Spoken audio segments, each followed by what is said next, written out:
Halo anak-anakku sekalian, apa kabar kalian? Ibu harap kalian sehat selalu ya. Hari ini kita masuk pada tema yang kedua, yaitu tentang menyayangi tumbuhan dan hewan. Kita belajar di subtema yang pertama, yaitu tentang manfaat tumbuhan bagi kehidupan manusia. Secara khusus hari ini kita akan belajar tentang dongeng. Di antara kalian pasti ada yang sudah pernah mendengar kata dongeng. Bahkan ada yang setiap malam sebelum tidur dibacakan dongeng oleh mama atau papa. Ya. Nah, kita lihat sama-sama pengertian dongeng. Dongeng adalah cerita khayalan yang bercerita tentang kehidupan pada zaman dahulu kala. Cerita khayalan ya, ingat itu ya. Nah, pada dongeng berisi pesan atau amanat. Di dalam dongeng terdapat tokoh. Tokoh-tokoh dalam cerita dongeng biasanya itu ada manusia, hewan, ataupun tumbuhan. Nah, dalam dongeng itu memiliki alur cerita yang sederhana.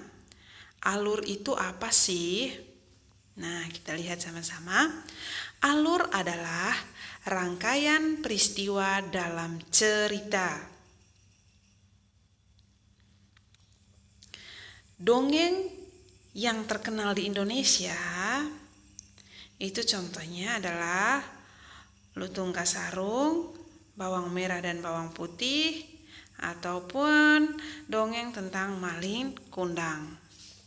Ya, itu dongeng yang sangat terkenal di Indonesia. Ibu yakin kalian pasti juga sudah tahu, ya. Nah, sekarang kita lihat apa saja sih yang termasuk dalam dongeng atau jenis-jenis dongeng.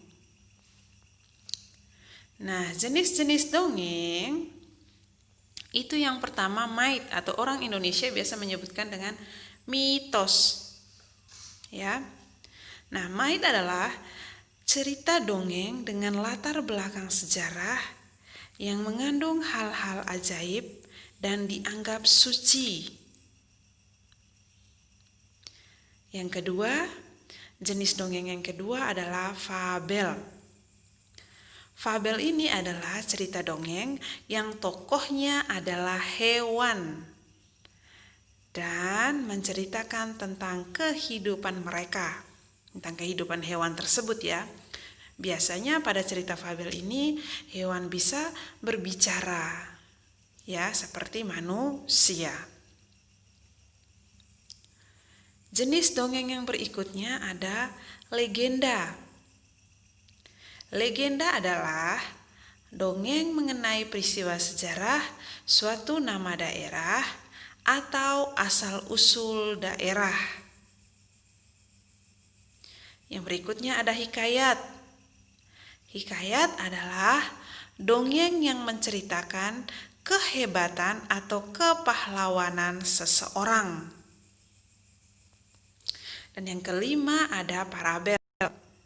Parabel adalah dongeng yang menggunakan perumpamaan untuk menyampaikan pesan moral. Selanjutnya kita lihat unsur-unsur dalam dongeng. Di dalam dongeng itu ada beberapa unsur. Yang pertama tokoh, yang kedua latar, yang ketiga watak tokoh, yang keempat alur, dan yang kelima, pesan moral atau amanat. Nah, sekarang kita lihat bersama-sama. Unsur yang pertama adalah tokoh. Tokoh dongeng adalah para pelaku yang ada di dalam dongeng. Tokoh dalam dongeng itu biasanya manusia, hewan, ataupun tumbuhan. Unsur yang kedua adalah latar. Latar terdiri dari latar tempat, latar waktu, atau latar suasana. Tempat di dalam cerita tersebut ya, misalnya di sungai, atau di hutan, atau di sebuah desa. Nah, itu latar tempat. Kalau waktu misalnya sore hari, pagi hari, atau siang hari. Lalu suasananya bagaimana? Apakah gembira atau sedih? Ya, itu latar suasana. Nah, kita lihat unsur yang berikut. Watak tokoh. Watak tokoh itu adalah sifat tokoh dalam dongeng. Ada yang baik, ada yang tidak baik. Selain watak, ada alur. Alur tadi kita sudah lihat yang pertama tadi ya. Alur itu adalah rangkaian peristiwa dalam dongeng. Bagaimana sih jalan ceritanya? Ya, alurnya seperti apa? Dan yang kelima ada pesan moral atau amanat. Ini yang sangat penting dari sebuah cerita dongeng yang dapat kita ambil untuk kita lakukan dalam kehidupan sehari-hari. Nah, pesan moral atau amanat itu adalah pesan yang ingin disampaikan oleh penulis dongeng kepada pembaca, kepada siapa saja yang membaca dongeng tersebut. Pesan moral itu biasanya berisi hal-hal yang positif.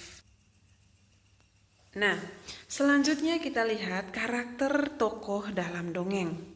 Dalam suatu dongeng pasti terdapat tokoh ya, atau pelakunya. Nah, setiap tokoh dalam dongeng memiliki karakter atau watak yang berbeda-beda. Ada karakter yang mendukung tokoh utama, ada karakter yang menentang tokoh utama, dan ada juga karakter yang netral, tidak mendukung atau menentang tokoh utama. Ya. Nah,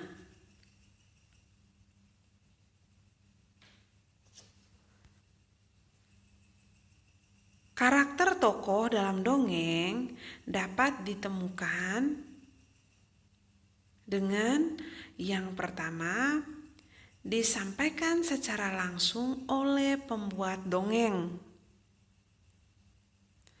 Yang kedua, melalui percakapan antar tokoh. Misalnya dari percakapan tersebut kita dapat melihat, oh si A ini baik, oh si B ini jahat, atau lain sebagainya. Ya. Yang ketiga, disampaikan oleh tokoh lain. Yang keempat, pendapat tokoh lain. Pendapat dari orang lain. Nah, selain karakter tokoh, kita lihat yang selanjutnya adalah pesan dari cerita dongeng. Nah, dongeng biasanya berisi pesan yang ingin disampaikan oleh pengarang kepada pembaca. Biasanya pesannya itu positif. Bagaimana cara kita menemukan pesan tersebut? Ya, caranya adalah kita membaca dan menyimak dongeng tersebut dengan cermat. Tidak boleh terburu-buru membaca dongeng. Kita harus membaca dari awal, kita tahu di mana tempatnya, bagaimana suasananya, siapa-siapa saja yang ada dalam cerita tersebut, terus bagaimana suasana di dalam cerita tersebut. Lalu yang terakhir adalah kita lihat pesan apa sih yang disampaikan oleh penulis dongeng tersebut kepada kita yang membacanya. Ya. Nah,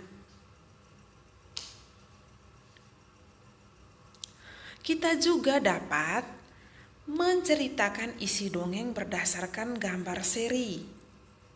Ya. Gambar seri itu maksudnya rangkaian gambar yang mewakili isi cerita atau dongeng. Rangkaian gambar yang mewakili isi cerita atau dongeng. Langkah-langkah untuk menemukan pesan dalam rangkai gambar seri itu yang pertama, mengamati gambar dengan cermat. Kita perhatikan dulu gambarnya. Yang kedua, kita memperhatikan susunan atau urutan gambar yang benar. Lalu kita melihat kira-kira peristiwa apa sih atau kejadian apa sih yang ada dalam gambar tersebut.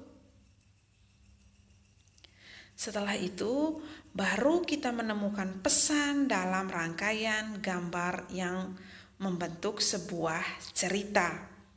Nah, untuk contoh ini kalian dapat lihat pada halaman 121 Bupena. Di buku tematik kalian itu banyak sekali cerita dongeng. Bisa kalian baca dari situ cerita dongengnya. Semoga apa yang Ibu jelaskan dapat kalian pahami. Setelah kalian menonton video ini, kalian lanjutkan dengan mengerjakan soal yang diberikan oleh Bapak dan Ibu guru masing-masing. Tetap bersemangat, Tuhan Yesus memberkati.